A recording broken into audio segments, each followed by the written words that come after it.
How did you decide which voices to focus on for this project? Was it because Philly Thrive seemed to be the group that was kind of in front of this issue? Did you at some point consider, like getting more of a union or workers perspective? I'm just curious how does one decide, which paths they want to follow in telling this story? Yeah. I mean, at first we had gone back and forth about this so many times because we really did want to portray that this wasn't so black and white, that, people wanted this refinery to be shut down, but there were also some benefits to it being open. But I think at the end of the day, where we settled was, one, we did have more access to Philly Thrive members, and we knew that we were amplifying their story. And those were the voices that we wanted to center because they had been drowned out for so long. And then also part of that was, I think we weighed, what is the message of this film going to be? And it didn't really feel like playing devil's advocate necessarily, or with the perspective of, well, there's a lot of jobs here, because I think that is something that is always ongoing in this like society that we live in right now, where people are, I'm not going to say people, I'm going to say politicians are putting profit over people's lives. And that is something that I really would love to change. And I don't think, I think we settled on wanting to center that part of it, of saying we need to continue to center people in this conversation, even though profits are important and livelihoods are important. This is something that needs to be given heavier weight. Mm-hmm. Someone else can tell that story. You decided this is going to be your story. There actually is a filmmaker who did tell that story. He was on the inside of the refinery. He was a refinery worker. His name is Bilal Motley. And he put out a film called Midnight Oil around the time that ours was just wrapping up editing. And he told the story of just what it was like to be a refinery worker in that time, which was really illuminating just in terms of how union workers got screwed over. But Bilal also in his film says, I just think that as much as we need jobs, we also need to listen to the community. We need to just, I don't know necessarily if that's going to lead to any decisions, but we need to listen and we need to engage and we need to talk about how we can come up with something together. Interesting. Sounds like it could be an interesting double bill team up. Those two films, like on a bill together. Talking about the Philly Thrive group, I don't know if you let me rephrase. The makeup of the Philly Thrive group I thought was interesting, and I kind of am seeing with the organizations that I'm involved in a bit of a pattern, and I wonder if you see it too. That it seems like, generally speaking, young people, let's say young people, like teens, 20s, maybe even early 30s, are very involved in these organizations. And seniors, retirees, older folks, it seems like the makeup of these groups are kind of those two sides. I'm not seeing a lot, like I'm in my 40s. I'm not seeing necessarily, so I'm kind of outing, like, I don't know, my whole generation here, like calling my generation out or something. I'm curious why I feel like I felt like this with this group, and maybe I'm totally wrong, but people who grew up in like the 80s and the 90s, I'm not seeing them as involved in social activism, environmental activism. I'm curious if you've noticed that as well. It's just something that came out in my mind when I was watching your film. and then I like kind of looked at the two or three organizations that I'm involved in, and I kind of see a similar makeup that kind of the middle is missing a little bit. Do you see that? Yeah, I definitely feel like I've seen that, especially What's with going on? crochet. What's going I on, don't Tara? know. Honestly, I feel like it has something to do with like younger people now realize that this is what they are inheriting and they are leading this movement to do something about it. And then older generations, they are thinking of their grandkids. And I mean, also, I think in the 70s, when there was more of a counterculture movement, people were paying attention to that. And I mean, they were conscious back then. So now that there's sort of a revival and they've been doing this work for a while, I think they're like, all right, here we go again. Let's do it. And I mean, the middle ish. You said your generation. Yeah. I feel Let's like the say like only Gen X. What the hell is up with Gen X? That's like yeah, what the hell is up with Gen X? I feel like the only people from Gen X that I see who are really involved in this have kids. hmm right. Hmm. That's interesting. Yeah, I don't I'm wondering know. if it's like okay, so hear me out. I'm kind of working this out with you, but people maybe that are like in their 30s, 40s, let's say 50s, and I'm trying to think outside of my own head and trying to be selfish at the same time. This is going to sound terrible to like all of my peers. I wonder if they feel like they may have either there's some guilt there or if they feel like maybe they have the most to lose like optically because they're kind of like in their careers and like you know I don't want to say that they're like lazy and I mean it seems like it's kind of like a comment to like privilege and being a little like out of touch with like the activist community. Like it sounds like a little bit like spoiled, like being spoiled or something. I mean, I I don't think know. part of it also, I think part of it also definitely has to do with how visible issues are. Because I mean, also if things are pretty visible, I mean, you have direct ways of getting involved, or you can donate money. Mhm. I'm sure there are many other things that you could do, Maybe but they're donors. Maybe they're donors. maybe they might be. I hope they are. Yeah, I hope that my peers are bankrolling the efforts. Let's say that. Just single-handedly That's funding right. these groups. And if you're listening, you better be doing something, This right? is your warning. um Oh, geez. All right. What else can we get in with the film? I mean, obviously, that I think the comment that you made about, not anything against your co. Did you say they were a co-producer, or you said they were a consulting producer? Yes, Your consulting consulting producer. producer's idea about starting with the explosion. Yeah, I can understand that argument for sure, but I think maybe to your group and to the method that you said of making this film, I think it's more authentic to start it the way that you started it. It would seem like the outsider approach, the outsider coming in to start with the explosion, right? Because it's about me, and I didn't know anything about South Philly until this explosion, and that's what brought me in, right? It's kind of like telling it from your point of view as the filmmaker, as the outsider.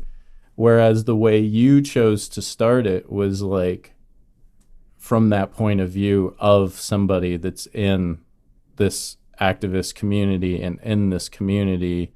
And that was a big event for them, like going to New York City and standing outside this auction.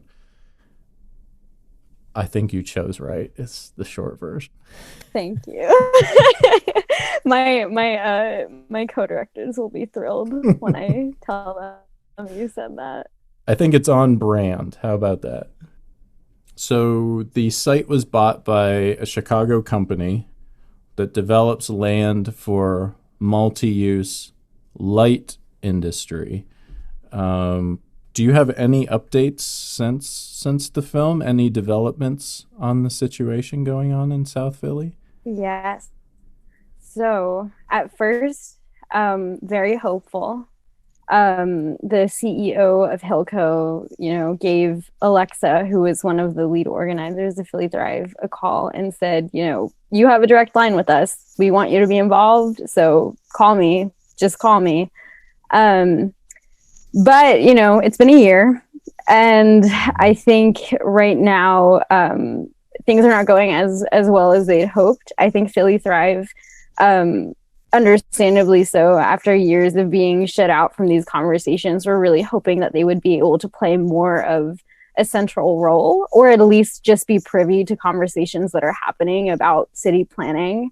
But those conversations are still happening behind closed doors. And so right now they're still trying to get that spot in the room, at least. And they're also they're hoping for proper cleanup of the site. That involves like air, water, soil. The Schuylkill River is right there, and is obviously very polluted from just oil that had spilled in. That's a whole different story. And then also they're hoping for more community investment from Hilco. So jobs for their community instead of outsourcing to Delaware or New Jersey. I mean, these are vocational jobs that people would love to be trained to do. And Hilco has held up a little, as far as I know. The last I heard, I think, was in December. Hilco had established some kind of apprenticeship program for folks in the community to be involved and maybe work for them, which they were happy about. Mm-hmm.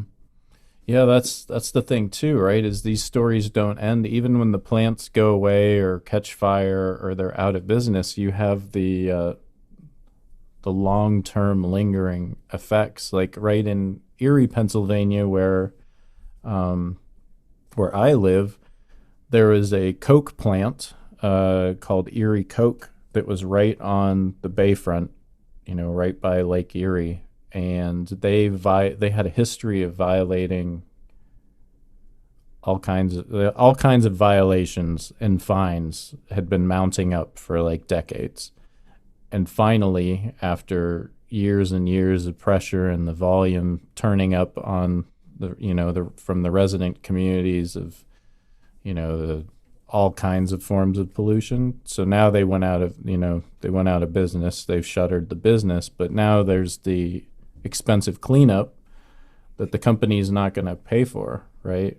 And it's the same situation. It's who's gonna pay for it, and who's going to be in the cleanup, and is the community part of the conversation ever, right? Like, yeah, you should at least be paying the community well, maybe to clean up this area, but I think in our situation in Erie, it's like the EPA or DEP are coming in and they're handling the cleanup. And then the question is, okay, are they going to do it the proper way, or are they going to do it the cheapest way possible?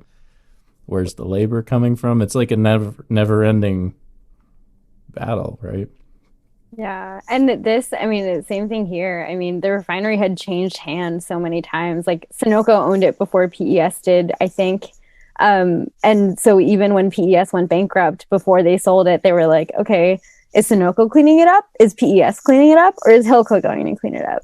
Mm-hmm. But I mean, even before, actually right before I jumped on with you, one of my co-producers texted me and said, hey, just ran into James, an activist in Philly Thrive. And he said, yeah, like Hilco said they're going to have to take 12 to 20 years to actually demolish the site before they can actually begin any cleanup. So that's a lot of time, and that is really, they're going to be in it for the long haul. These things just don't go away. Yeah. It's just, that was like a very stressed exhale. Oh, you're back. Hello? Hey, I lost you for a second. No. I think you're back. I think I got everything you said. I just let out a long, stressed exhale after your comment. That was an appropriate response. Yeah. I like all. So let's talk a little bit more about the website and going forward. You know, with picture-to-picture productions and what you might be working on and how you think of next projects to tackle. I hope you're tackling more projects. I hope you're having these conversations. So one thing that I like about your website is I feel like it's organized in a similar manner to like what we're trying to do with the Unearth website, which is tell a little bit more of a behind the scenes. You all really get into like a history of the site and like a timeline of events. It really works, I feel like, as a good supplemental piece to go with the film. I'm wondering how you came about that decision. I think it's so important because so many filmmakers just make a website and it's just like the embedded trailer and it's like buy it or watch it here. I know not every film, documentary, or you know, fiction, you know, have much going on maybe behind the scenes of what they're just putting out there with the film. But I really like the conscious effort of having it be an educational tool and kind of continuing the story. So maybe if you want to speak a little bit to making a comprehensive companion kind of through the website. Yeah, I mean, I think again that part goes back to just impact in terms of where I'm sitting. I think impact starts with education, and that, I mean, is very true of Philly Thrive. People got involved because they got educated about what was happening in their backyard.